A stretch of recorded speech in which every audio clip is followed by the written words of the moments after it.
মনে হচ্ছে যে এতদিন আমি মায়ের গর্বে ছিলাম, জেলখানাটা হচ্ছে মায়ের গর্বের মতন। ওইখানে বাইরে কি হচ্ছে না হচ্ছে কোনো কিছুই আমি খোঁজ খবর পাচ্ছিলাম না ওরকমভাবে, কিন্তু ভালো ছিলাম, অনেক ডিসিপ্লিন অনেক ভালো। জেলখানাটা আমি যেটা মনে করি ওটা সাজা যাওয়ার জায়গা না, ওই জায়গাটা হচ্ছে মানুষকে পরিবর্তন করার জায়গা।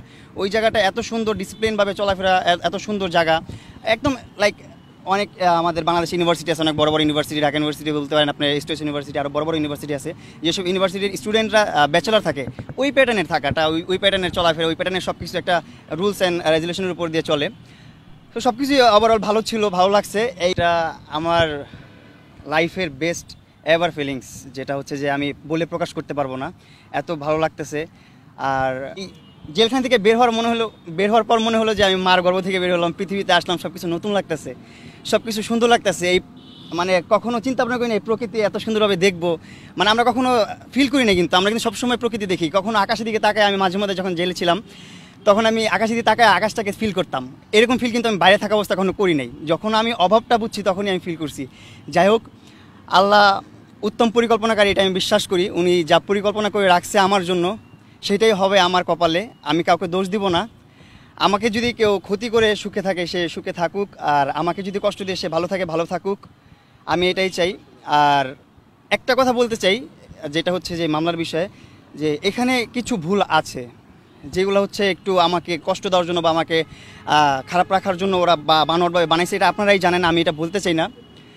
সো আমি কাউকে কখনো কোনো প্রলোভন দেখাই নাই, আর আমি কাউকে কখনো প্রলোভন দেখাবো না ইনশাল্লাহ। যা হয়েছে আমার নসিবে ছিল। তো একটা জায়গা থেকে বেরোইছি, আমার এখন হচ্ছে যে আমার আব্বু হচ্ছে দুধ নিয়ে আসছে, আমাকে দুধ দিয়ে গোসল করাবে।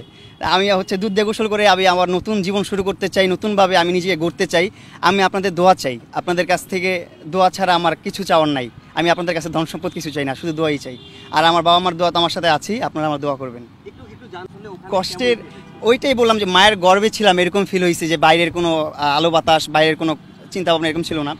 কিন্তু ভিতরের যে ডিসিপ্লিনটা আপনারা বাইরে থেকে যেটা অনুভব করেন, ফিল করেন, ভিতরে কিন্তু ওইরকম না। ভিতরে কিন্তু একদম ইজি, ভিতরে সব কিছু আছে, আপনি সব কিছু করতে পারবেন, ভিতরে সব লিগেল করতে পারবেন, ইলিগেল কোনো কিছু করতে পারবেন না। আপনার ওইখানে ভালোভাবে চলতে পারবেন, ভালোভাবে থাকতে পারবেন। আপনি ওইখানে জিম আছে, শিক্ষালয় আছে, আপনার বিদ্যালয় আছে, তারপর আপনার আরও রেস্টুরেন্ট, ক্যান্টিন, সব কিছু আছে, এভরিথিং ওইখানে আছে, সব কিছু পাবেন, সেলুন আছে, সব কিছু আছে, সব ধরনের সুযোগ সুবিধা ওইখানে আছে, আপনারা পাবেন। ঈদের দিন আলহামদুলিল্লাহ, আসলে খাওয়া দাওয়া হচ্ছে যে একটা সরকারি খাবার, তো সবার জন্য একটা খাবার বরাদ্দ থাকে, খাবারটা অবশ্যই মানসম্মত ভালো। আমি একটু খাবার নিয়ে নখরা করি, এইটাই আমার দিক থেকে প্রবলেম, কিন্তু খাবার দিক থেকে কোনো প্রবলেম না। খাবার খুবই ভালো ছিল, অ্যান্ড আলহামদুলিল্লাহ ভালো আছি, আমি ভালো ছিলাম। আর এইবারের ঈদটা আমার জীবনের স্পেশাল ঈদ ছিল, কারণ এখন আমার বয়স 20 হলো, 20 আমি 2004। তো যাই হোক, এই প্রথম ঈদ যেটা আমি জেলখানায় কাটালাম, আর এত স্পেশাল ছিল যেটা আমি বলে প্রকাশ করতে পারবো না। জেলা সাহেব, তারপর সুপার সাহেব যারা ছিলেন অফিসাররা, তারা খুবই আন্তরিক মানুষ, অ্যান্ড যারা ওইখানে আইনগত মানুষ সবাই খুবই আন্তরিক মানুষ, খুবই সাপোর্ট করছে আমাকে, খুবই উৎসাহিত করছে আমাকে। অ্যান্ড ওইখানে মনোচর্চার অনেক ভাইয়েরা ছিল, রকি ভাই ছিল, ওনারা আমাকে খুব সাপোর্ট করছে। ঈদের দিনে আমি একটা ডান্স প্রোগ্রাম করছি, আপনারা হয়তো বা দেখছেন কিনা জানি না, ভাইরাল হয়েছে মনে হয়, জানি না আমি। সো ওইখানে আমি আমার অনেক ফ্যান ফলোয়ার, অনেক ভক্তবৃন্দ ছিল। আমি যখন প্রথম দিন জেলখানায় এন্ট্রি নিছি, নেওয়ার পর অনেক ভক্তবৃন্দ ভরে গেছে, অনেক মানুষ, সব মানে আমার কারাগারের সামনে মানুষ ভরে গেছে। সবাই এত জ্যাম কেন, এত মানুষ কেন? সবাই যারা না চিনে, যারা অনেক দিন যাবত, দীর্ঘদিন যাবত কারাগারে আছে, জেল খাটতেছে, তারা তো আর বাইরের ভার্চুয়াল জগৎটা জানা। যেমন আমি 20 দিন যাবত কী হয়েছে ভার্চুয়াল জগতে, বাইরে কী হইতেছে এটা আমি বলতে পারি না। মানে 20 দিন আমি মায়ের গর্ভে ছিলাম, অন্ধ ছিলাম একদম, এক কথায়। তো ওই রকমই অনেকে অনেক কিছু জানে না। তো তারা দেখে বলতেছে মামুনকে, তাদের দেখে তারাও আমার ভক্ত হয়ে গেছে, তারাও আমার ভালোবাসা শুরু করলো।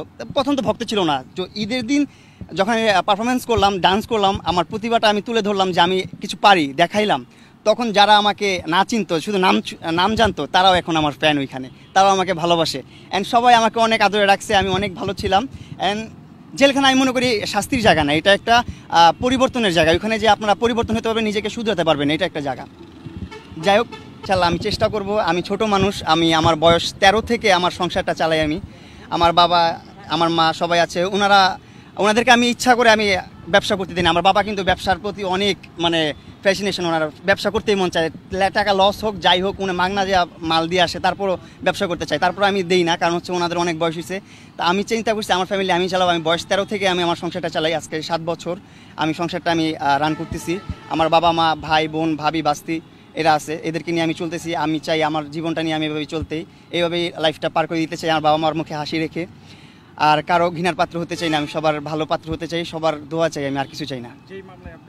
না, আমি কারো উদ্দেশ্যে কিছু বলতে চাই না, আমি কাউকে বদনামও করতে চাই না, কারো দোষও দিতে চাই না। এটা আমার নসিবে ছিল, আল্লাহ তাআলা আমার কপালে রাখছে। আপনারা শুনলে অবাক হবেন, ওইখানে তো অনেকের কাজ কাম নাই, কিছু করতে পারে না কেউ। আমি তো ওইখানে আজেরই ছিলাম, 5 ওয়াক্ত নামাজের মনে করেন নামাজি ছিলাম।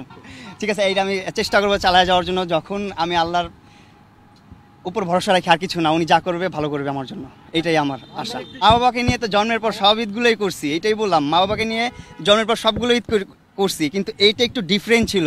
এইটা একটু জেলখানার যে বন্দি মানুষগুলো আছে তাদেরকে নিয়ে করছি। তারা যারা এমন এমন মানুষ আছে যারা হচ্ছে আমাকে 17 সালে ফলো করতো, তারা তারপর থেকে জেলখানায়, তারপর থেকে আমাকে দেখে নাই, প্রথমবার জেলখানায় দেখলো এতদিন পর। তাদেরকে নিয়ে উৎসব করছি, ঈদ করছি, ভালো লাগছে, খারাপ লাগে নাই অতটা। বাবা মাকে তো অবশ্যই মিস করছি, তাদের জন্য চোখের অশ্রু মনের অজান্তেই চলে আসছে চোখ দিয়ে। এগুলো আর বলে প্রকাশ করার তো কিছু নাই। মা বাবার জন্য সবসময় একটা সফট কর্নার মনের অন্তর